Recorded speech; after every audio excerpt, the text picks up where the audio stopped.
Hola a todos los alumnos de Doctrina Social de la Iglesia 2. En esta oportunidad vamos a tocar el tema número 3, que es sobre el amor a Dios y el amor al prójimo, que no es otra cosa que los 10 mandamientos. ¿Sí? En esta ocasión quisiera comenzar con el texto bíblico, ¿sí? Sacado de el libro del Éxodo.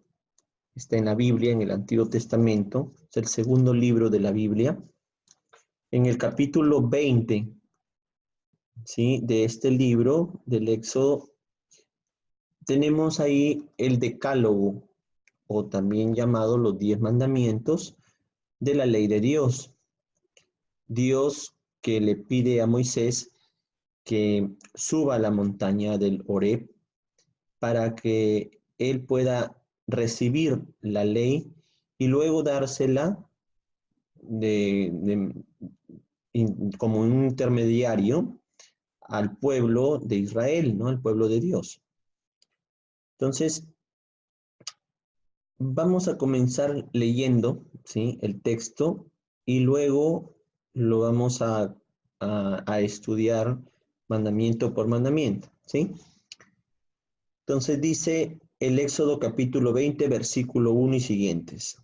Entonces pronunció Dios todas estas palabras diciendo: Yo, Yahvé, soy tu Dios, que te ha sacado del país de Egipto, que te ha sacado de la casa de la servidumbre. No habrá para ti otros dioses delante de mí. Primer mandamiento.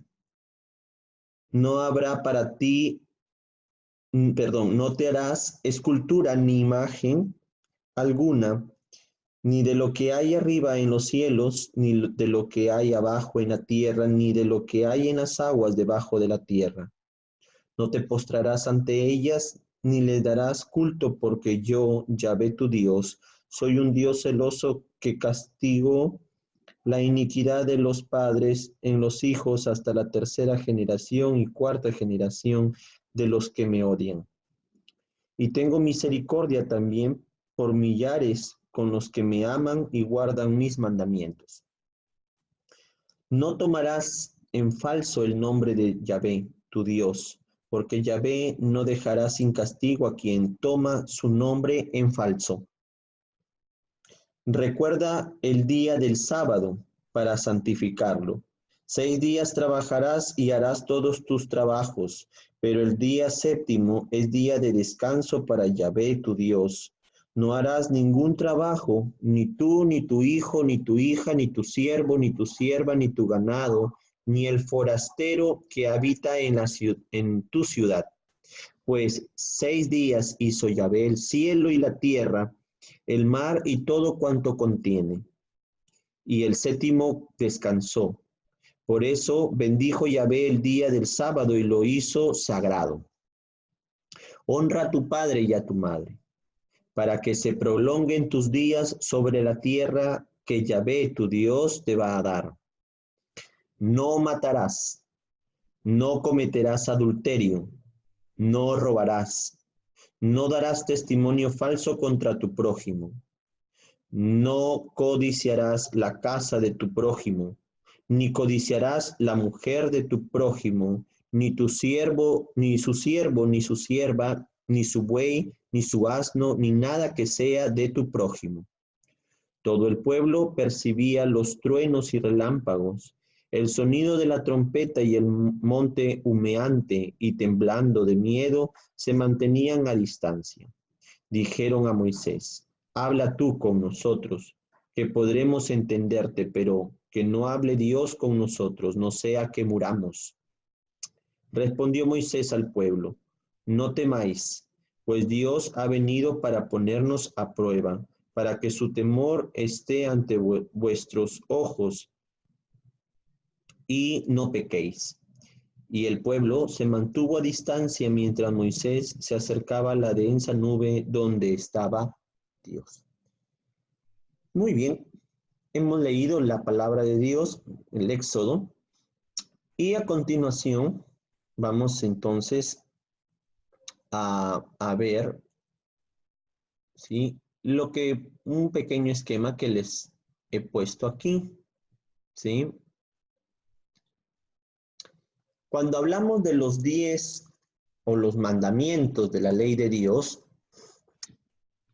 ¿sí? Tenemos en primer lugar que hablar sobre la ley natural.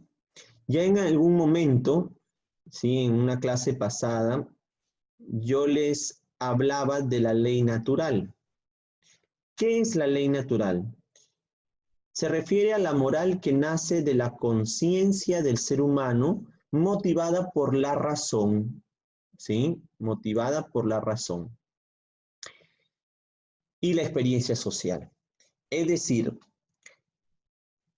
si nos remontamos, ¿verdad?, a las primeras culturas, a las primeras civilizaciones, ¿sí?, de la historia, así pues los egipcios, los mesopotamios, los mismos hebreos, ¿verdad?, los griegos, ¿sí?, los hindúes, pues las primeras civilizaciones, todas, absolutamente todas tenían leyes, ¿sí?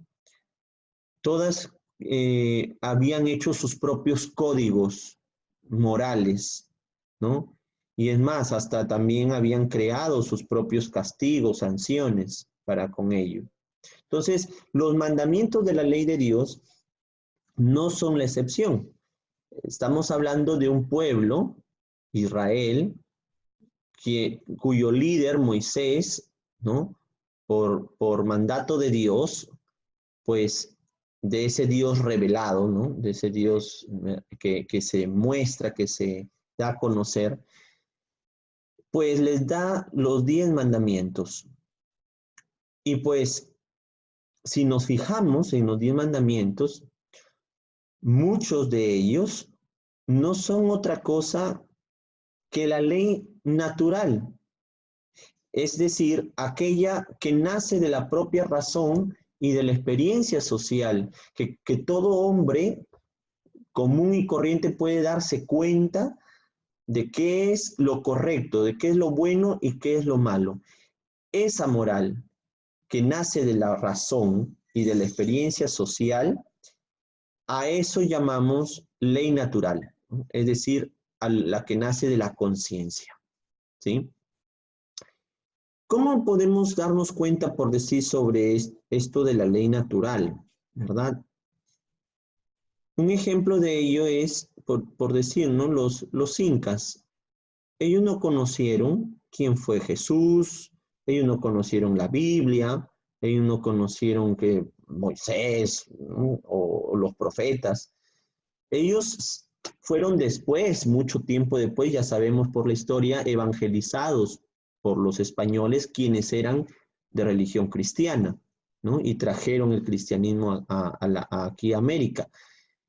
Pero ellos ya tenían, por decir, sus propias leyes, ¿no? Y para ellos, para los incas, pues matar era malo, no había que matar, no había que robar, no había que mentir, no había que ser perezoso, acuérdense, ¿no?, de las leyes, ¿no?, de incas. ¿Cómo sabían ellos todo eso si no habían recibido aún, ¿verdad?, la religión cristiana? Fácil, porque no matar, no robar, no mentir, no ser perezoso, son leyes que naturalmente nacen de la propia conciencia. El ser humano tiene la capacidad, el raciocinio, ¿verdad? La razón le hace darse cuenta de qué es lo correcto y qué es lo incorrecto, ¿sí? Obviamente hay una influencia también cultural, ¿verdad? Pero es fácil darnos cuenta de que pues todas aquellas experiencias sociales que tengan que ver con, vamos a decir, con el ataque o con una palabra, con, digamos, que vaya en contra, ¿no? Que vaya en contra de la dignidad de la persona, en contra de la dignidad social, pues ya era malo, ¿verdad?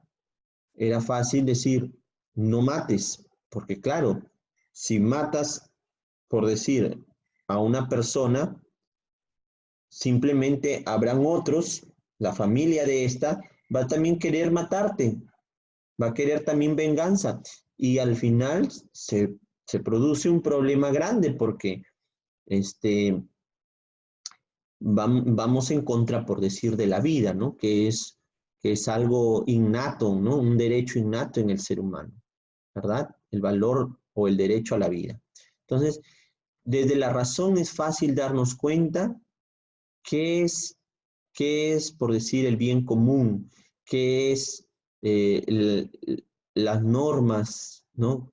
Que todo ser humano debe cumplir para el bien propio y para el bien social, ¿no? Entonces, yo creo que queda claro esto de la ley natural, ¿verdad? Entonces, si nos damos cuenta en los 10 mandamientos, pues nos vamos a fijar de que muchos de ellos nacen de una ley natural, ¿sí? ¿Eso qué quiere decir?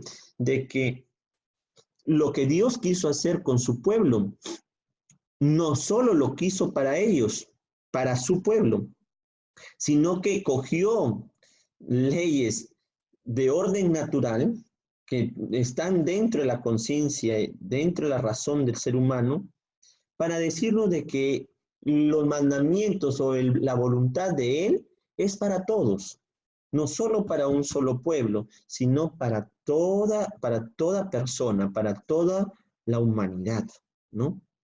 Entonces, vamos partiendo ahí. Entonces, los 10 mandamientos de la ley son un camino moral que nos lleva a la santidad personal y social. Entonces, Dios puso los 10 mandamientos no solo para el control, vamos a decir así, de las personas o de su pueblo. Vamos a controlarlos con estos mandamientos. No solo eso, sino que también son un camino de santidad, ¿sí? Es decir, un camino de perfección. ¿Quieres ser perfecto? Le dirá Jesús, por decir, lo tenemos en el Evangelio, ¿verdad? En el Evangelio de Mateo vamos a encontrar el texto de Jesús y el joven rico, ¿no? Este joven que se le acerca a Jesús y le dice, Señor, ¿qué hago para ganar la vida eterna? ¿No? Entonces, maestro bueno, le dice, ¿no? Maestro bueno, ¿qué puedo hacer para ganar la vida eterna? Y Jesús le dice, si quieres ser perfecto, cumple los mandamientos.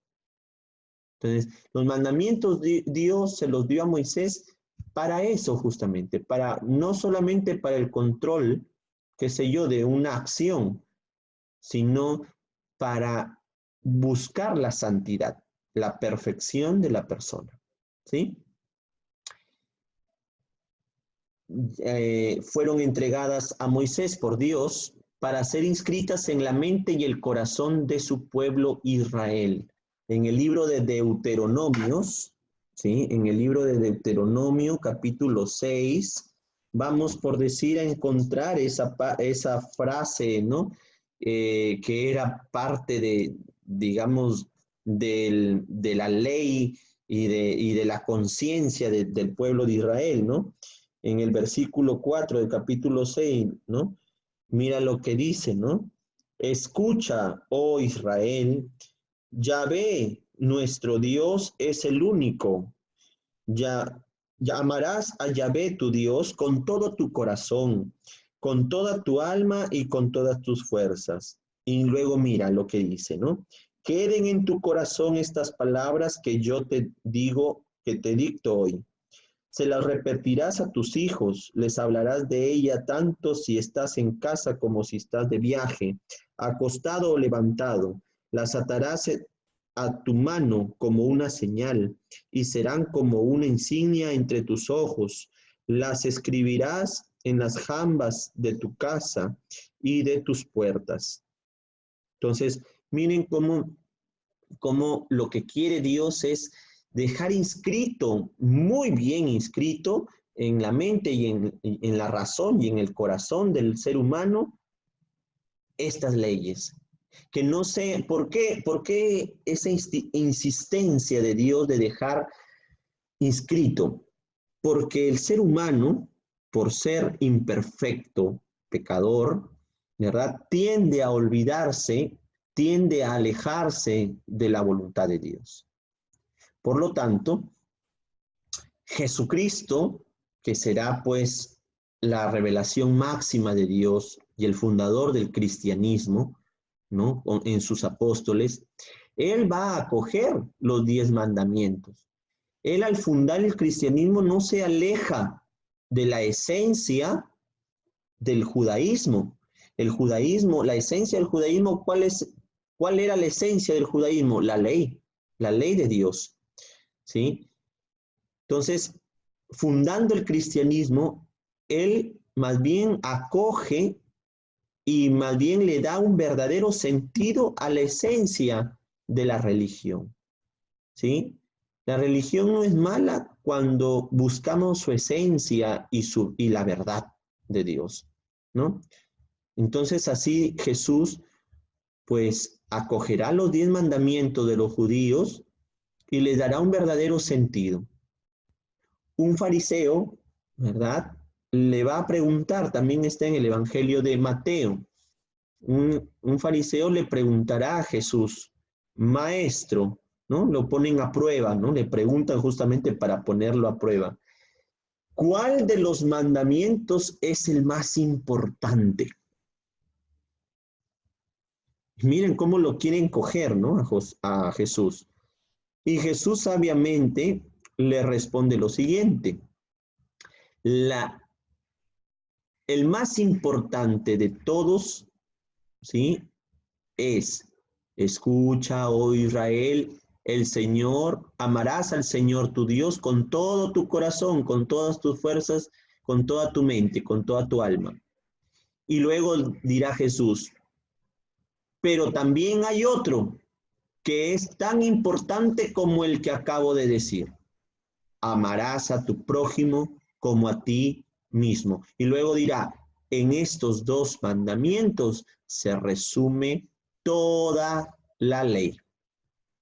¿Qué quería decir Jesús? De que no importa tanto mandamiento, lo importante es amar a Dios y al prójimo como a uno mismo. Todo, si realmente amamos a Dios, si realmente amamos al prójimo, le haremos un bien. Buscaremos el bien del prójimo, ¿sí? Y a la vez, obviamente, nuestro bien, ¿no? ¿No? Eso es buscar el bien común. Si realmente actuamos, mejor dicho, en el amor, entonces practicaremos la ley, ¿verdad? Practicaremos toda la ley de Dios. Entonces, mira cómo Jesús le da el verdadero sentido. Recordemos estos 10 mandamientos. Los mandamientos que aquí los he puesto, ¿verdad? En color naranja, son los 10 mandamientos que la iglesia, vamos a decir, ha ido perfeccionando, ¿no? Porque si nos damos cuenta, el primer mandamiento de lo que hemos leído aquí en la Biblia, nos dirá, ¿no? No te harás otro Dios que a mí, ¿verdad? Yo soy Yahvé tu Dios, ¿verdad? Y no te harás otros dioses fuera de mí. Esa tendría que ser el primer mandamiento. Pero ¿cuál es nuestro mandamiento, el primer mandamiento de la ley según el cristianismo? Amar a Dios sobre todas las cosas. Es lo mismo. Y de aquí vamos a explicar por qué es lo mismo, ¿ya? Entonces, recordemos, todos en sus casas. Primer mandamiento, amar a Dios sobre todas las cosas. Segundo, no tomarás el nombre de Dios en vano. Tercero, santificarás las fiestas. Cuarto, honrarás a tu padre y a tu madre. Quinto, no matarás. Sexto, no cometerás actos impuros. Séptimo, no robarás. Octavo, no levantarás falso testimonio ni mentirás. Noveno, no consentirás pensamientos ni deseos impuros. Y décimo, no desearás los bienes ajenos. O no codiciarás, ¿no? También los bienes ajenos. Esos son los 10 mandamientos, entonces, perfeccionados por la iglesia. Y aquí lo voy a explicar por qué. ¿Sí? Perfeccionados por la iglesia. Vamos entonces a ver aquí unas diapositivas, ¿ya? Unas diapositivas. Veamos aquí.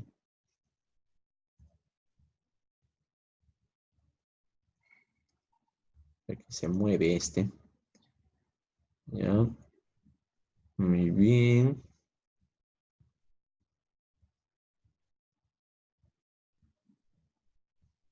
A ver, acá. Muy bien. Vamos entonces a ver el primero de los mandamientos, que es amarás a Dios sobre todas las cosas. ¿A qué se refiere entonces este primer mandamiento? Este primer mandamiento dice, ¿qué implica la afirmación de Dios? Yo soy el Señor tu Dios, ¿no? Lo que van a ver aquí ya es prácticamente un resumen que está sacado del compendio del Catecismo de la Iglesia, lo que nos enseña la Iglesia sobre los mandamientos, ¿no? ¿Qué implica la afirmación de Dios? Yo soy el Señor tu Dios, ¿no? Amarás al Señor tu Dios sobre todas las cosas implica reconocer, ¿ya? Reconocer a Dios, ¿sí? Reconocer a Dios, en primer lugar, como lo que es nuestro Dios, nuestro Señor, y nosotros tomar una actitud de adoración, ¿sí? Entonces dice, implica para el fiel guardar y poner en práctica las 3 virtudes teologales, ¿no? La fe está aquí, ¿no? La fe de creer en Dios y rechazar todo lo que le es contrario, ¿sí? Por decir la incredulidad, sabiendo la verdad, nos decimos no creer, o por ejemplo la herejía, ¿no? Que es cuando comprendemos mal y a nuestra manera y de manera cerrada la fe, ¿no? Las creencias. O por decir provocar un cisma, una apostasía, es decir, separarse, por decir de la iglesia, salirse, también va en contra del primer mandamiento, ¿sí? Por decir, implica también vivir en la esperanza, es decir, guardar confiadamente las bienaventuranzas, las bienaventuradas visión de Dios y su ayuda, evitando la desesperación y la presunción. La caridad, ¿no? Es amar a Dios sobre todas las cosas y rechazar la indiferencia, por ejemplo, la ingratitud, la tibieza, la pereza o la indolencia espiritual y el odio a Dios, que nace del orgullo, dice. Entonces, el primero dice, amarás al Señor tu Dios con todo tu corazón, toda tu alma, con todas tus mentes. Este es el mayor y el primero de los mandamientos, es lo que les decía, ¿no? Mateo 22, del 36 al 38. Este primer mandamiento, Cristo dice que resume los 3 primeros, ¿sí? Resume los 3 primeros. ¿Cuáles son los 3 primeros? Amar a Dios sobre todas las cosas,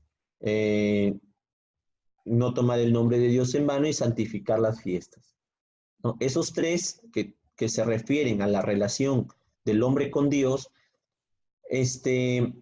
justamente están resumidos en amarás al Señor tu Dios con todo tu corazón, toda tu alma y con toda tu mente, ¿ya? Seguimos. Entonces, lo que les decía, para amar a Dios, entonces primero hay que reconocer su señorío y adorarle, ¿sí? y no se le adora, y si no se le adora es porque no se le conoce y no se le ama, habiendo sido sustituido por las criaturas que son los falsos dioses del egoísmo y del pecado. Es decir, aquí hay algo que tenemos que tener claro, ¿sí? Todo lo que existe, existe por Dios. Es decir, Dios es el creador de todo. Si nosotros, ¿sí?, seres humanos, reconocemos que nuestra vida depende de un principio, ¿verdad? Y que nosotros somos producto de ese origen que es Dios, entonces nuestra verdadera actitud frente a este principio, a este Dios, es de sumisión.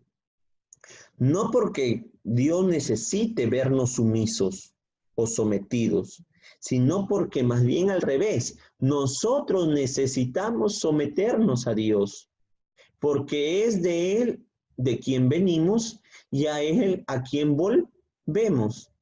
No somos seres absolutos los seres humanos, sino que somos seres necesitados necesitados, vamos a decir, de salvación, necesitados de una ayuda externa a nosotros para podernos salvar. ¿Y de qué tenemos que salvarnos? Obviamente de nuestros pecados, de nuestras infidelidades, de nuestras bajezas, ¿verdad? De nuestras imperfecciones. Entonces, la salvación no tenemos que creer que podemos encontrar la salvación en nosotros mismos, porque no somos Dios, no somos seres suficientes o ilimitados, ¿no? O omnipotentes, ¿no? Sino más bien somos a lo contrario, seres finitos, limitados, ¿verdad? Seres inconsistentes. Somos de naturaleza pecadora, ¿no? Caída. Es decir, que necesitamos una salvación externa. ¿Y qué otra salvación? La que nos da Dios, ¿verdad? Por lo tanto, reconocer reconocer el señorío y la divinidad de nuestro Creador es justamente la actitud que nosotros debemos de tener ante Él. Por eso es que la primera acción que el hombre debe hacer frente a Dios es de adoración. Tenemos que adorar a Dios. ¿Qué es adorar? La palabra adorar es lo que les acabo de decir. Reconocer que Dios es el dueño y señor de nuestra vida, de mi vida, de tu vida. Solo si reconoces que Dios es el dueño, Señor, ¿verdad?, de tu vida, tendrás entonces una actitud de adoración, ¿sí? Una actitud de reverencia, de respeto, de amor y de seguimiento a Dios. Si no reconocemos, perdón, que Dios es Dios, pues, ¿no?, en nuestra vida, y que es nuestro creador, nuestro Padre, como nos enseña Cristo a llamarlo, a reconocerlo, entonces simplemente no vamos a tener esa actitud de adoración a Dios. Por lo tanto, ¿qué es lo que justamente se opone a este mandamiento? ¿Qué es lo que prohíbe este mandamiento? Lo primero que prohíbe, ¿verdad? Lo primero que prohíbe este mandamiento, ¿sí?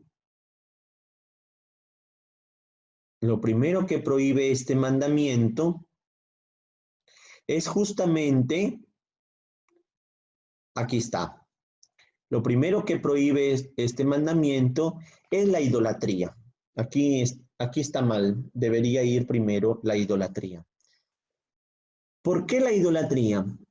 ¿qué es la idolatría? Es justamente lo opuesto al primer mandamiento, ¿no? La idolatría es reconocer fuera del verdadero Dios que hay otros dioses o que algo, ¿verdad? Humano, que algo material, que algo mundano tiene poder sobre mí, ¿verdad? Tiene poder sobre mí, tiene poder sobre mi vida, sobre mis decisiones, tiene poder sobre lo que me pasa, sobre mi vida y mi muerte, ¿sí? Por lo tanto, cuando Dios le dice al pueblo de Israel, ¿verdad? No tendrás otros dioses fuera de mí, no solo ser, no podemos reducir la idolatría a las imágenes, no. La idolatría va mucho más allá de una simple imagen. Es lo que te digo, es reconocer que eso tiene poder sobre mí, ¿sí? Tiene poder sobre mi vida, ¿sí? ¿Quién es el único que tiene poder sobre nosotros? Es Dios y nadie más que Él, ¿sí? Por eso es que lo reconocemos como nuestro Dios, nuestro Señor, nuestro Creador, nuestro Padre, ¿sí? La idolatría vendría a ser entonces reconocer fuera del verdadero Dios a otro ser o a otra cosa como si tuviera poder sobre mí, ¿verdad? Como si fuera un ser divino, ¿sí? Entonces, los israelitas sí estaban justamente tentados, estaban rodeados de civilizaciones y de culturas idólatras que tenían muchos dioses. Entonces, obviamente, Dios a través de Moisés les va a exigir a su pueblo que sean fieles a Él, que sean fieles, digamos, en su adoración, en su reconocimiento hacia Él, ¿sí? Porque basta que nosotros pongamos nuestra mirada en algo que no es Dios y que todavía encima reconozcamos que eso es Dios fuera del verdadero, entonces ahí sí vendría a ser una idolatría, ¿sí? Entonces, hay que tener cuidado cuando pensamos de que por decir, tener una imagen de Jesús, acordémonos que Jesús es Dios o no creemos que Jesús es Dios. Jesús es Dios, ¿verdad? Ahora, si yo tengo una imagen de Jesús en casa, eso no quiere decir que yo sea idólatra. Ojo, porque en primer lugar tengo una imagen de Cristo, que es Dios, partiendo de ahí. Yo no estoy teniendo una imagen, qué sé yo, de Buda. Yo no estoy teniendo una imagen, qué sé yo, de una serpiente, de una culebra, de un, qué sé yo, de un gato, ¿no? O de algo mundano, material, ¿no? Que yo considere Dios. No, no, no. Estoy teniendo una imagen de Jesús, una imagen de María, pero eso no quiere decir que considere a María como Dios. Cuidado con eso, ¿sí? Sabemos todos que Dios es único y trino, Padre, Hijo y Espíritu Santo, y a ellos o a Él le debemos adoración, adoración, ¿sí? Pero a María no le adoramos, ¿sí? Por si al caso, eso queda clarísimo. A María sabemos todos que no es Dios en primer lugar, que María es la madre de Jesús y que por ser la madre de Jesús tiene tiene un respeto o se le debe una admiración, ¿verdad? Porque fue una mujer santa y escogida por Dios, pero no va más allá, ¿ya? De aquí vamos a explicar esa parte. ¿Qué otras cosas van en contra del primer mandamiento? La superstición. Ay, el gato negro me va a ir mal.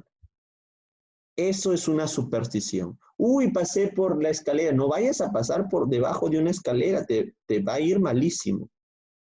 O, ay, a ver, pásame el periódico que voy a leer el horóscopo, ¿verdad? O qué sé yo, ¿no? Tantas supersticiones o creencias que la gente tiene sin fundamento lógico, ¿no? Sin un fundamento razonable, que simplemente por una creencia cultural decimos que nos va a ir bien o mal si hacemos o dejamos de hacer, ¿no? Este tipo de cosas. Las supersticiones van en contra del primer mandamiento, porque estás poniendo tu fe en algo que no es Dios, ¿sí? Pues eso. La adivinación, igualito también, ¿no? Aquellos que van al adivino, al brujo, ¿no? Al hechicero, a que le lean las cartas, ¿verdad? El que acude a la magia para lograr un propósito, como si la magia o el curandero, el hechicero, tuvieran un poder especial. No, es que él cura con Dios, dicen, ¿no? Algunos, ¿no? No, él le hace buenos amarres, sí. No, él me dice la verdad. Cuando yo voy, él ¿no? O ella me leen las manos, me leen las cartas, me tiran la hoja de coca y me sale. Cuidado con esas cosas de andar creyendo porque van en contra de la fe cristiana, ¿sí? Y sobre todo van en contra de Dios mismo, porque estás poniendo tu fe en algo que no es Dios, que no es Dios, ¿sí? Otra, el sacrilegio. Sacrilegio quiere decir las acciones contrarias a las cosas sagradas, por decir, ¿no? La falta de respeto a las cosas sagradas. Por ejemplo, que yo agarre un crucifijo, ¿verdad? Y sabiendo lo que es, yo agarro y qué sé yo, no sé, eh, tengo una actitud obscena con el crucifijo, o qué sé yo, lo quiebro, lo arranco con ira, lo destrozo porque eso es un sacrilegio, ir en contra de las cosas sagradas, ¿sí? Tentar a Dios con palabras u obras. Señor, si tú eres Dios, haz que no hagas eso nunca porque eso es tentar a Dios, ¿sí? La irreligiosidad, es decir, lo contrario a las cosas religiosas, ¿no? Y por último, el ateísmo y el agnosticismo, es decir, aquellos que dicen que Dios no existe, aquellos que dicen que Dios no les interesa o que le es indiferente, también consciente o inconscientemente están pecando. ¿Por qué? Porque no están cerrando las puertas a la verdad que es Dios, ¿sí? Va a decir Jesucristo en el Evangelio de Juan, va a decir él, de todos los pecados pueden ser perdonados, va a decir Jesús. Pero hay uno que sí no se puede, no tiene perdón alguno. Y le preguntaron, Señor, pero ¿cuál es ese pecado que no tiene perdón alguno? Jesús dijo, el pecado contra el Espíritu Santo. ¿Cuál es el pecado contra el Espíritu Santo? Lo que les acabo de decir. Cuando conscientemente o inconscientemente también cerramos las puertas a la verdad de Dios. Cuando cerramos las puertas a la reflexión sobre Dios, al conocimiento de Dios, estamos pecando, ¿sí? Entonces hay que tener cuidado con eso. La veneración, aquí está lo que le decía, ¿no? La veneración de la Virgen y de los santos. Por si acaso, la veneración no es igual a la adoración. La veneración es una admiración a una persona humana que, que ya ha muerto, ¿sí? Que ya ha muerto y que nos sirve como un modelo de vida. ¿sí? Como un ejemplo de vida cristiana, ¿sí? Entonces, es una admiración. Yo admiro a alguien como yo, pero yo no adoro a alguien como yo. Solamente adoro a Dios, porque adorar quiere decir reconocer que esto o que algo tiene poder, que alguien, perdón, tiene poder sobre mí. Eso es adorar. Y solamente pues se le corresponde a Dios nuestra adoración. Nuestra veneración es admirar a la Virgen por haber sido la madre de Jesús y porque es santa, obviamente, admirable, y a los santos que son. Los santos no es la imagen, por si acaso. Los santos fueron personas igual que tú y que yo, pero son admirables, ¿por qué? Porque lograron, ¿verdad? Lograron tener esa amistad plena con Jesús, con Dios, ¿verdad? Y llegaron pues a un grado de santidad, ¿no?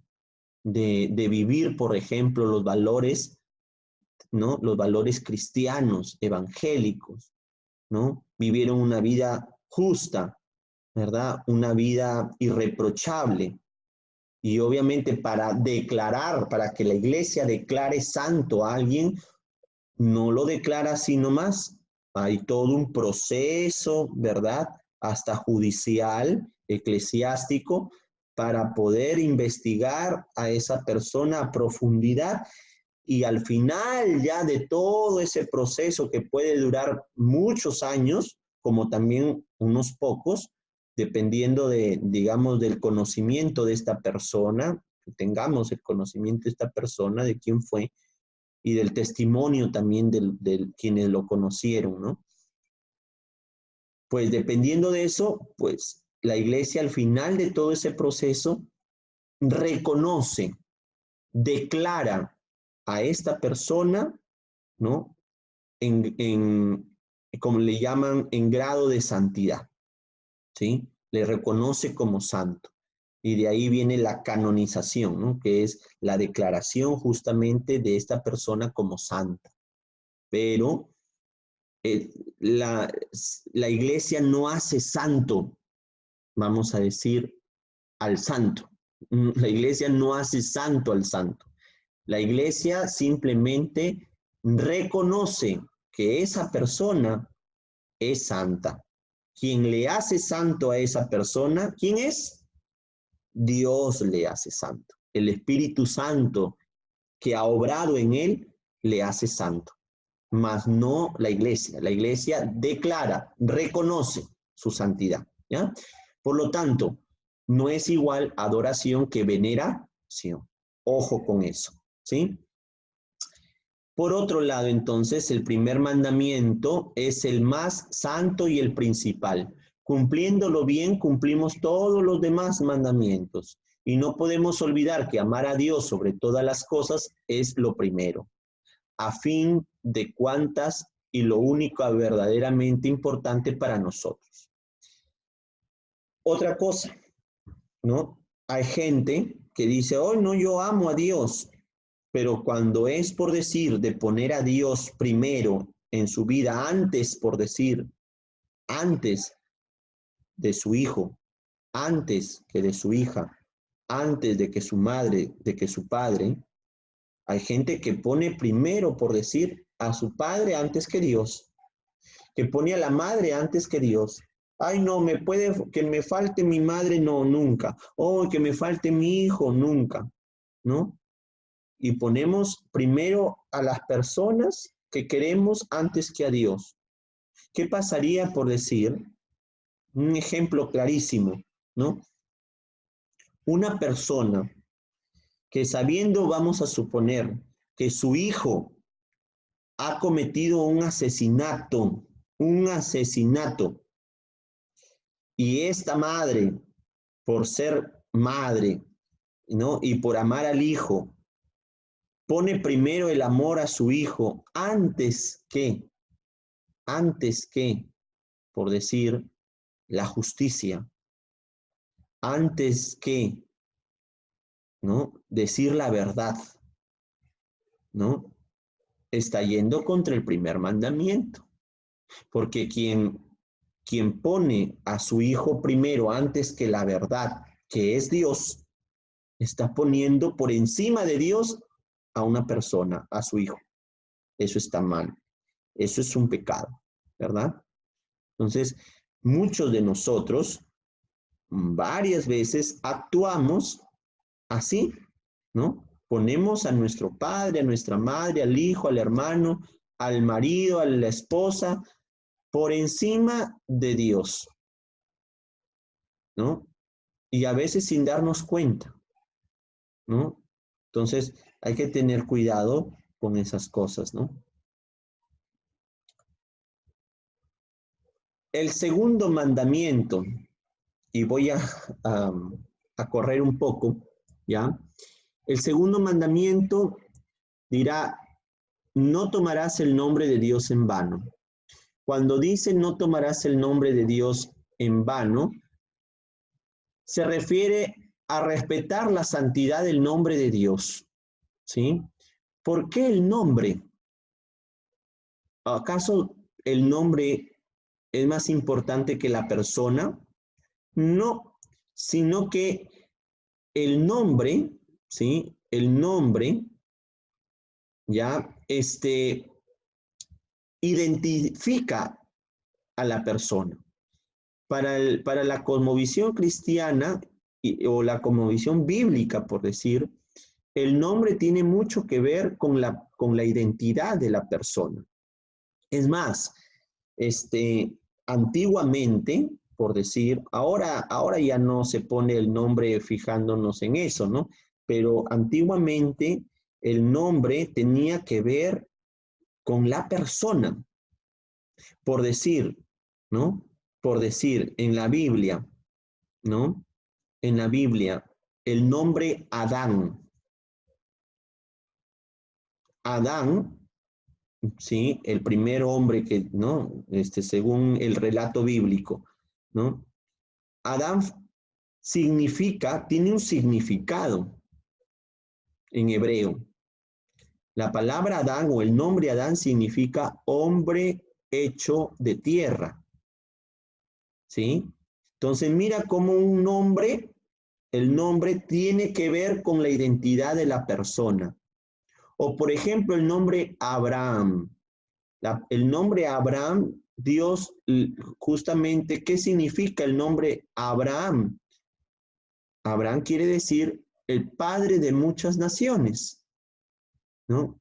Y eso es lo que justamente Abraham fue, ¿no? El padre de todo un pueblo. Entonces, o por decir, ¿no? Y otros más, Eva, la madre de los creyentes, ¿no? Eva, madre de los creyentes. O el nombre, qué sé yo, Jacob, el que se ríe, ¿no? Porque hay una anécdota ahí de la madre de Jacob que se rió, ¿no? Un poco irónicamente cuando escuchó las palabras de Dios que le decía que iba a tener un hijo. Y el nombre significa eso, ¿sí? Perdón, Isaac, Jacob, Isaac, estoy mal, Isaac el que se ríe. O también Jacob, que quiere decir el que miente.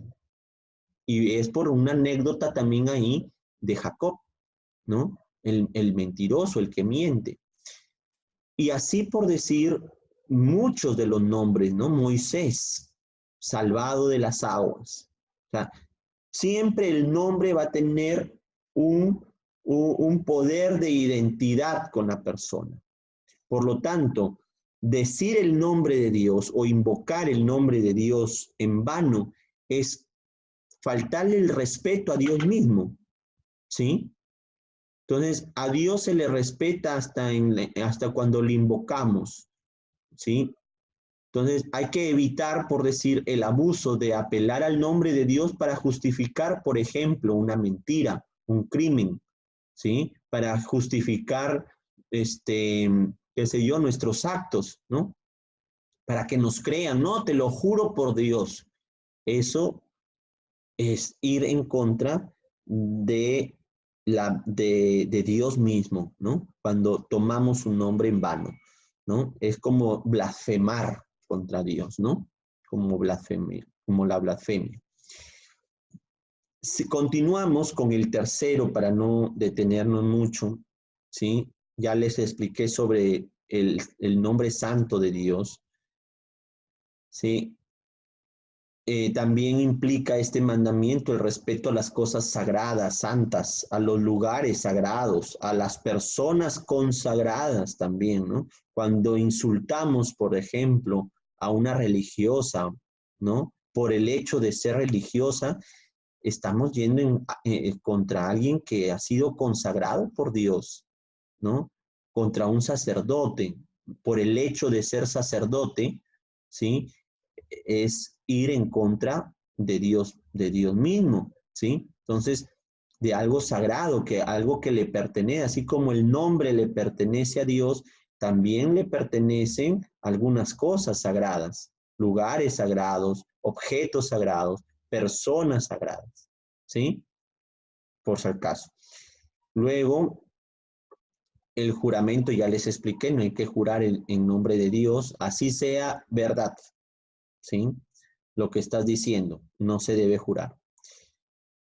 Cuando hacemos promesas o votos, ¿no? Ya de manera libre ante Dios y luego por decir, ¿no? Los cortamos o los, digamos, los profanamos, ¿no? No los cumplimos, entonces estamos también pecando, ¿verdad? Contra el segundo mandamiento. ¿Ya? Muy bien. Entonces, vamos al tercer mandamiento. El tercer mandamiento dice santificar las fiestas. Y en el texto bíblico, aquí está, sí, santificará las fiestas. En el texto bíblico dirá acerca del sábado, ¿no? Guardarás el sábado para el Señor. Ese día no vas a trabajar, no trabajarás. Muy bien.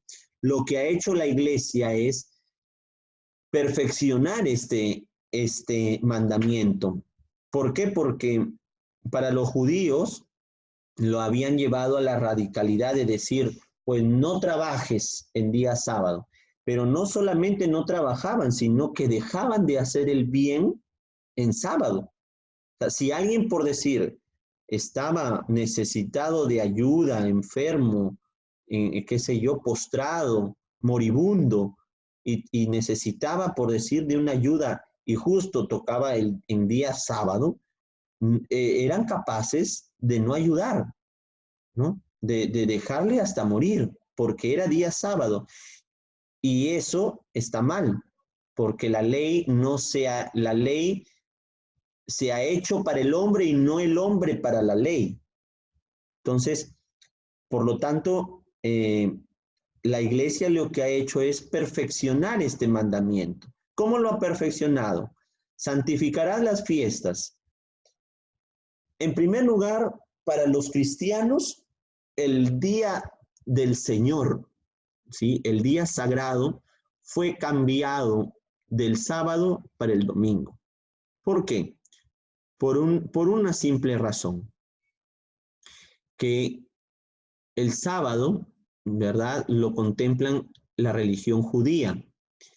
En cambio, para nosotros, el día del Señor, el día de guardar, el día principal de toda la semana, es el domingo porque Jesús resucitó el día domingo, el primer día de la semana, dice el Evangelio. Entonces, el primer día de la semana era el domingo, ¿ya? Y por lo tanto, por eso es que la iglesia ha cambiado el sábado por el domingo, porque es el día en que resucitó Cristo, ¿ya? Comenzando por ahí. Entonces, para los que somos de Cristo, para los que creemos en Jesús, entonces será el domingo nuestro día del Señor. ¿Entendido? Por otro lado, dice, respecto al trabajo, una cosa que es de que el domingo descanses. Por eso es que a nivel mundial, o al menos la mayoría, la mayor parte del mundo, por una costumbre cristiana, miren, cómo hasta ahora ha quedado eso de que el día domingo todas las empresas, todos digamos, todos los que trabajamos, descansamos el domingo, ¿no? Decimos, el domingo se ha hecho para Dios y para la familia. ¿Por qué? Porque justamente decimos que es el día en que todo hombre, todo ser humano debe tener un día de descanso, descansar del trabajo, ¿no? Para renovarse, para fortalecerse, para descansar, ¿no? Y sobre todo, para el encuentro con Dios, ¿sí? Eso sí, la iglesia nos exige a los cristianos que vayamos, por decir, a la misa los días domingos, todos los domingos, ¿no? Salvo enfermedad grave, salvo alguna cosa urgente de emergencia que no nos deje ir a la misa, pero después todos tenemos la obligación, todos los cristianos, de ir a la misa, ¿sí? Entonces, este mandamiento contempla entonces de que debemos ir a las misas y a las fiestas de guardar. Cuando hablamos de fiestas de guardar, es decir, los días que la iglesia tiene, por decir, celebra la fiesta de la Virgen o de algún santo, ¿no? Importante ¿no? Para nosotros, para la iglesia. Por ejemplo, fiestas de guardar, la Semana Santa, ¿no? Viernes, sábado y domingo santo, desde el jueves, ¿no? Jueves, viernes, sábado y domingo. Son días de guardar. No hay que estar tomando, yéndose a fiestas, paseos. Eso no. Tenemos que aprender a guardar esos días. O, por ejemplo, otras fiestas de guardar, Pentecostés, ¿verdad? Las fiestas de la Santísima Trinidad, las fiestas, por ejemplo, en junio, ¿no? Por decir, ¿no? De San Pedro y San Pablo, las fiestas de la Virgen, por ejemplo, ¿no? Qué sé yo, la Inmaculada Concepción, por ejemplo, ¿no? El 8 de diciembre. Entonces, si te has dado cuenta, muchos de los feriados de nuestro calendario, ¿verdad? Civil, ¿no? Tienen que ver con fiestas religiosas. ¿Por qué? Porque somos un país cristiano, justamente. Al menos aquí en el Perú somos un país cristiano y contemplamos las fiestas o feriados, ¿no? Como fiestas de guardar. Por ejemplo, Santa Rosa de Lima, ¿no? Patrona del Perú. Entonces, obviamente que tenemos que ir a la misa, ¿verdad? ¿Ya? Entonces, eso tiene que ver con el tercer mandamiento, ¿ya? Santificará las fiestas,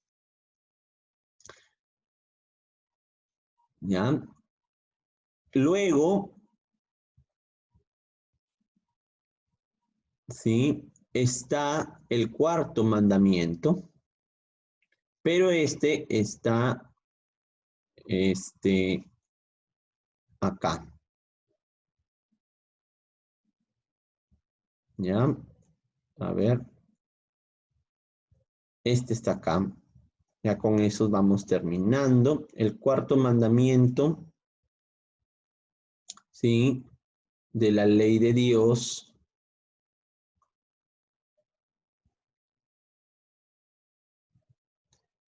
El cuarto mandamiento es: honrarás a tu padre y a tu madre. En este mandamiento, ya, en este mandamiento, vamos a ver que nos manda o nos recuerda este mandamiento, como dice ahí, que las obligaciones que tenemos con nuestros padres, de amor, de respeto y obediencia, ¿no? Honrar al padre y a la madre, dice el texto bíblico, Si honras a tu padre y a tu madre, tendrás larga vida.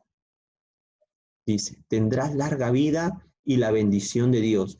¿Por qué? Porque Dios es Padre.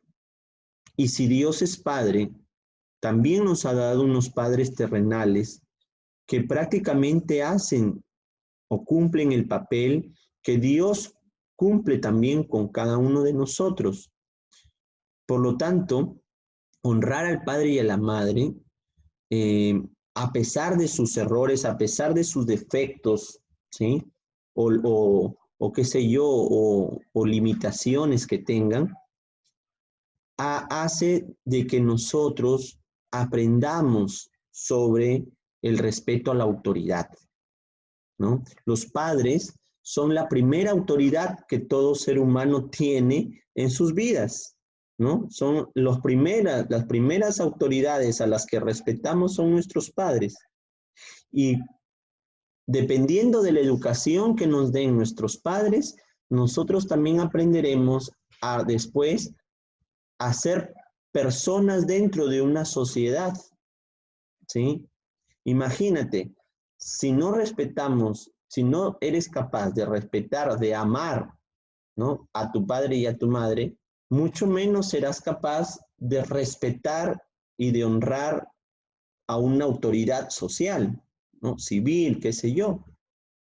Entonces, son valores que implican, este mandamiento no solamente implica el respeto a nuestros padres, sino también está el respeto a nuestros mayores desde cuando estamos pequeños, el respeto a las personas mayores, a los ancianos, el respeto, por decir, a la autoridad civil, a la autoridad, qué sé yo, ¿no? De una sociedad, ¿verdad? También implica también el respeto, por ejemplo, al cumplimiento de nuestros deberes, ¿verdad? Como hijos, pero también esto también tiene una implicancia de los padres hacia los hijos, ¿no? El cumplimiento de los deberes de los padres hacia los hijos, porque si queremos también que nuestros hijos nos respeten, ¿verdad? El padre también tiene que cumplir con los deberes, con sus deberes de padre, ¿verdad? Entonces, es recíproco, ¿verdad? Nuestras obligaciones. Entonces, como dice ahí, hay obligaciones con nuestros hermanos, familiares, amigos, profesores, bienhechores, pastores de la iglesia, deberes con la patria y con las autoridades civiles. Eso también, ¿verdad? Va dentro del cuarto mandamiento, ¿sí? El quinto mandamiento, no matarás. Pues, el quinto mandamiento tiene que ver con el respeto a toda vida humana y también a toda vida, ¿sí? O sea, no solamente a la vida humana, sino también a la vida animal, vegetal, ¿no? Al medio ambiente, ¿no? ¿Por qué? Porque si respetamos el medio ambiente, la casa común, como dice ¿no? El Papa Francisco, ¿no? Obviamente vamos a garantizar el respeto por la vida humana, ¿verdad? Entonces, el respeto por la vida humana tiene que ver entonces, pues, no solamente con no matar, ¿no? Es decir, cometer el delito o un crimen, sino que también tiene que ver con una cuestión, ¿verdad? Moral, ¿sí? No solamente se mata físicamente a alguien, sino también está probado también que las palabras son muchas veces las que dañan el interior de las personas, ¿no?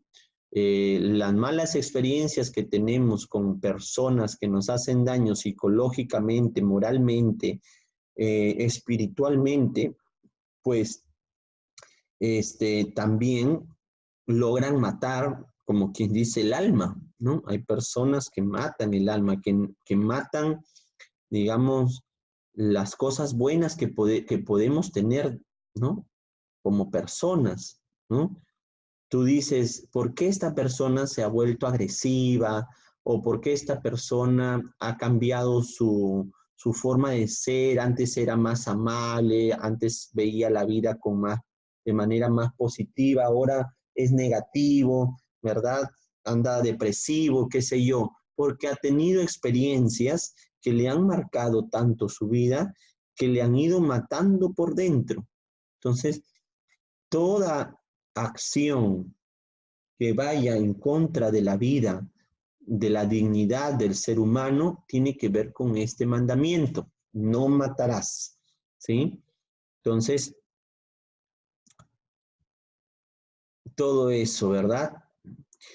Dios es el dueño de la vida, el Señor de la vida, y de Él venimos y a Él volvemos. Él es el principio y fin de todo. Y también es vamos a decir, el que tiene la última palabra sobre nuestra existencia, ¿sí? Por lo tanto, si nosotros atentamos contra la vida, estamos tratando de usurpar el lugar de Dios, porque nosotros no tenemos derecho a quitarle la vida a alguien, ¿no? Ni siquiera Dios lo hace, ¿sí? Ni siquiera Dios arrebata la vida de alguien sin una razón. Mucho menos nosotros, ¿verdad? Tenemos la potestad de ocupar el lugar de Dios, ¿no? Y arrebatarle la vida o, ¿no? O quitársela a alguien. Por lo tanto, los deberes del quinto mandamiento con uno mismo es el amor y el respeto también a sí mismo, a nuestra persona también, ¿no? Usar bien los talentos que Dios nos da, ¿no? El amor y respeto del cuerpo, ¿sí? Por lo tanto, el suicidio aquí entonces sería un pecado gravísimo porque estaríamos negando nuestra propia existencia, que es un don, un regalo de Dios, ¿verdad? Entonces, el cuidado de nuestra vida espiritual también, ¿sí? El respeto a la vida ajena, el respeto a la convivencia con los demás, ¿no? Tratar de vivir los valores sociales, eso nos pide el quinto mandamiento, ¿sí? Y ayudar a los demás en sus necesidades. Cuando no somos solidarios, por decir, con alguien que necesita de nosotros, cuando no practicamos las obras de misericordia, estamos yendo contra el quinto mandamiento. Sexto mandamiento. El sexto mandamiento tiene que ver con la parte sexual de la persona, ¿sí? Con nuestros impulsos sexuales, con nuestra vida sexual. Entonces, también la sexualidad es un don de Dios y como don de Dios tenemos que hacer buen uso de nuestra sexualidad. Entonces, dirá el sexto mandamiento: no cometerás actos impuros, ¿no? La impureza dentro de la vida sexual. Tenemos que partir aquí de qué es la castidad. La castidad es una virtud, ¿sí? Una virtud que toda persona debe practicar, ¿no? No solamente los sacerdotes y las monjitas, ¿no? Sino que la castidad tiene que practicarla todo ser humano, por decir, cuando estamos solteros, ¿verdad? Cuando estamos casados también. Los casados también practican la castidad, ¿sí? Y es que la castidad no solo es un acto, no es solamente un acto físico del no tener relaciones sexuales con alguien o de abstenerse sexualmente, ¿no? Con alguien, sino que la castidad es una virtud espiritual. O sea, porque yo puedo decir, bueno, yo soy casto, ¿no? Sí, porque nunca me he acostado con ninguna persona, pero tienes una mente cochina, ¿verdad? Una mente sucia. Entonces, el tenerla, ¿no? Es una incoherencia entre lo que hay dentro de nosotros y lo que practicamos, ¿no? Entonces, pues la castidad, ¿no? Como virtud implica mucho más que cualquier cosa física, ¿sí?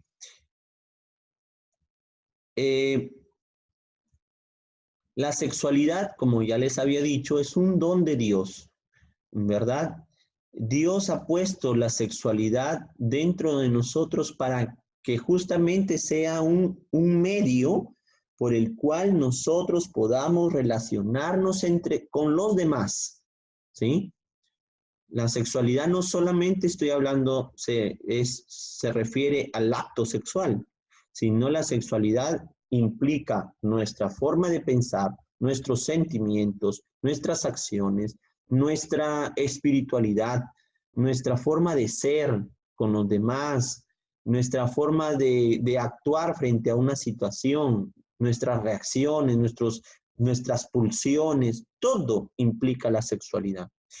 Y eso, esta sexualidad dependerá de que si somos hombres o si somos mujeres, ¿verdad? El hombre tendrá una manera de ser, ¿no? De su sexualidad, una manera de vivir su sexualidad, y la mujer también tendrá una manera particular de vivir su sexualidad. Entonces, veamos por aquí. ¿En qué consiste la impureza? La impureza, ¿verdad? El pecado de la impureza destruye al hombre y a la mujer, ¿verdad? Por dentro, ¿sí? La impureza quita la dignidad de la persona. La impureza sexual hace que la persona, ¿verdad? Se vea manchada su sexualidad, ¿no? Entonces, cuando un acto sexual es impuro, cuando éste va en contra de la dignidad de la persona y cuando éste va también en contra de la dignidad de otra persona, ¿sí? Entonces, ahí se convierte en un acto impuro. Ejemplo de esto, el adulterio, ¿verdad? El adulterio. Cuando un hombre o mujer ya casado, ya casada, ¿verdad? En matrimonio, se relaciona de manera sexual, ¿verdad? Amorosa, ¿no? Infiel, ¿verdad? Con otra persona que no es su marido, que no es su mujer, ¿verdad? Entonces, ¿qué está pasando ahí? Estás rompiendo una alianza de fidelidad con la otra persona. Está yendo en contra de la dignidad del otro. Por lo tanto, es un acto impuro de la sexualidad. Otro acto impuro de la sexualidad vendría a ser, ¿verdad? Por decir, ¿no? Eh, por decir, ¿no? La pornografía, ¿no? La pornografía también es un acto impuro. ¿Por qué? Porque daña, ¿verdad? La conciencia del ser humano respecto a su sexualidad, ¿no? Entonces, también entonces va en contra de la dignidad. La prostitución, ¿por qué es un acto impuro, ¿no? De la sexualidad? Porque simplemente cosificamos, ¿verdad? A la persona que se prostituye, ¿no? La persona pierde su dignidad, ¿sí? Y se vuelve un objeto, ¿no? Un objeto que se utiliza para satisfacer una necesidad, ¿no? Sexual. Entonces, ya pierde su dignidad, ¿no? Y así por decir también, ¿no? La acción o el acto homosexual también, ¿no? Según la iglesia, ¿verdad? Lo que nos enseña, ¿verdad? La iglesia es que todo, ¿verdad? Ser humano o nace hombre o nace mujer, ¿verdad? Entonces, se maneja esto en torno a la dignidad de la persona, porque si afirmamos que alguien, ¿verdad?, no es ni mujer ni hombre, sino que puede elegir, ¿no? O puede, qué sé yo, ¿no? Construir una sexualidad a su querer, a su manera, entonces estamos prácticamente negando la naturaleza de toda persona, ¿no? Y la naturaleza de toda persona es que nace hombre o nace mujer. Y así pues, también existen otros pecados, ¿no? Sexuales, ¿no? Qué sé yo, aberraciones como por decir la zoofilia, ¿no? Que es el acto sexual con animales, por decir, ¿no? O qué sé yo, ¿no? No sé, la promiscuidad, ¿no? Andar teniendo sexo con una persona, con otra persona diferente, donde pierdes tu dignidad de persona y a la vez también utilizas a los demás como objetos sexuales, ¿verdad? Entonces, todo eso provoca, ¿verdad?, la impureza del corazón en la persona, ¿sí? El séptimo mandamiento, no robarás. Pues, si somos dignos hijos de Dios, tenemos derecho también a poseer los bienes de la tierra, gracias a nuestro esfuerzo. Por lo tanto, tenemos el derecho de posesión sobre algo que lo hemos ganado con nuestro esfuerzo. Entonces, podré decir de que esta mesa es mía, ¿verdad? Porque ha sido adquirida bajo mi esfuerzo, mi trabajo, ¿verdad? Si alguien viene y me arrebata lo que es mío, ¿no? Lo que es de alguien, entonces estás justamente privando a la persona de su derecho o estás yendo en contra de su derecho de posesión. Y eso también va en contra, obviamente, de la dignidad de toda persona. El el octavo mandamiento, ¿sí? El octavo mandamiento. El octavo mandamiento dirá, no dirás falso testimonio ni mentirás. Cuando el mandamiento dice, no levantarás falso testimonio, está hablando, ¿verdad?, del delito de, ¿no? ¿Cómo se llama esto? El delito, pues, del perjurio, ¿no? Del perjurio o también, ¿no? Este, este delito que es penado, ¿verdad? Que es cuando, cuando dices algo en contra de otra persona sin que sea cierto, ¿no? ¿Sí? Entonces, eso, en verdad, ahorita no se me viene la palabra, ¿ya? Pero eso vendría a ser un pecado grave, ¿verdad? El levantar falso testimonio, ¿sí? Contra alguien, ¿no? Decir algo contra esa persona sabiendo que es una mentira lo que estás diciendo, ¿no? Eso es un pecado grave. La mentira de todo tipo, sea una mentira grande, pequeñita, seguirá siendo un pecado, pues porque la mentira daña la confianza, daña también la dignidad del otro, ¿sí? No se puede vivir en sociedad si somos mentirosos, ¿verdad? Uno de los valores fundamentales de la sociedad, de la convivencia, es la verdad, ¿no? La honestidad, la sinceridad, ¿sí? El noveno mandamiento. El noveno mandamiento nos dirá, no consentirás pensamientos ni deseos impuros. Esto tiene que ver directamente con el sexto mandamiento también, ¿no? Que dice, no cometerás actos impuros. Los pensamientos y deseos impuros, ¿ya? De los que habla aquí, ¿sí? Tiene que ver con los deseos de la carne, de los ojos, de la soberbia de la vida, ¿no? La concupiscencia, ¿sí?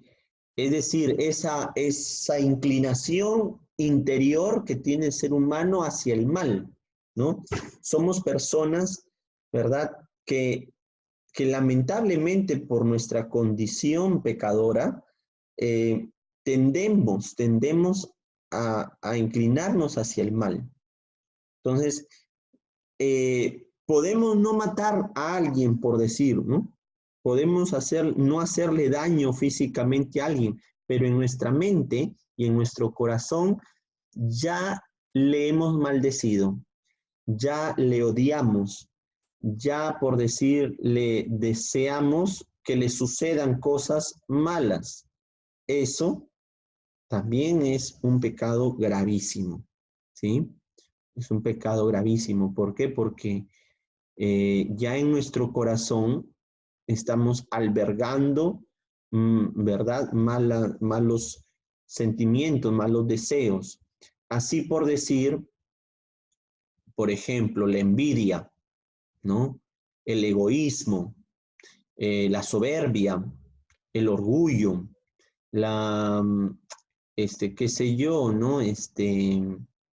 La vanidad, ¿no? Son sentimientos, son sentimientos, deseos, pensamientos que simplemente nosotros los conocemos, si es que los tenemos o no, pero eso ya es, ¿verdad? A Dios no le podemos ocultar esas cosas, ¿no? Dios conoce los corazones de las personas, conoce tu corazón y sabe qué es lo que albergas en él, ¿no? También por decir, ¿no? La cuestión sobre el pudor y la modestia, ¿no? Yo no me he acostado nunca con alguien, qué sé yo, pero por decir me gusta andar casi semidesnudo frente a los demás, por decir, ¿no?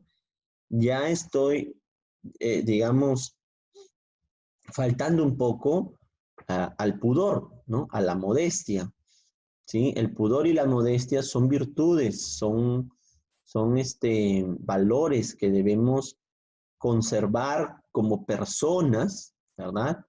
Por decir, el cubrirnos, ¿verdad? El no andarnos exhibiendo, ¿no? La exhibición del cuerpo. ¿Por qué? Porque puede dañar la dignidad personal y también puede dañar o ocasionar en otros, ¿verdad? Los malos deseos o los malos pensamientos. No, pero si todos tenemos derecho, qué sé yo, a andar como querramos, cuidado con eso porque, ¿no? También es pecado. Y no estamos hablando de moralismos, sino simplemente estamos hablando de algo que tiene que ver con algo esencial, la dignidad de la persona, ¿sí? Muy bien. Y por último, el 10º mandamiento, no codiciará los bienes ajenos, que tiene que ver también con el 7º, que es no robarás. El 7º, digamos, es más que todo el acto, ¿no? De robar, de hurtar, ¿no? Pero el 10º mandamiento tiene que ver con los deseos interiores, ¿verdad? Con el pensamiento, con el deseo interior, ¿no? De la codicia, ¿no? Es decir, desear los bienes que tiene el otro, ¿verdad?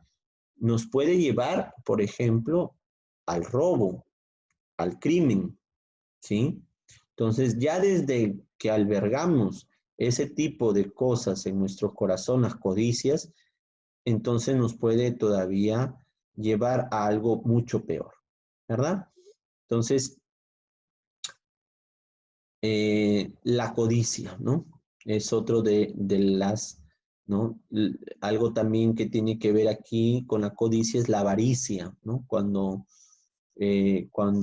acumulamos cosas, ¿no? Acumulamos cosas y no las compartimos con los demás. Tiene que ver ahí también, ¿no? El avaro es el que acumula la riqueza. Una cosa es tener riqueza y otra es acumular riqueza, ¿no? La riqueza se tiene para compartirla, ¿sí? En cuanto se pueda compartir.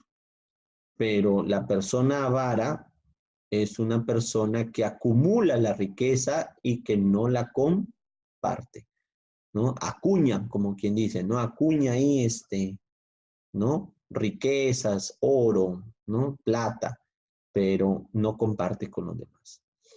Muy bien. Entonces, vamos entonces a quedarnos ahí, ¿sí?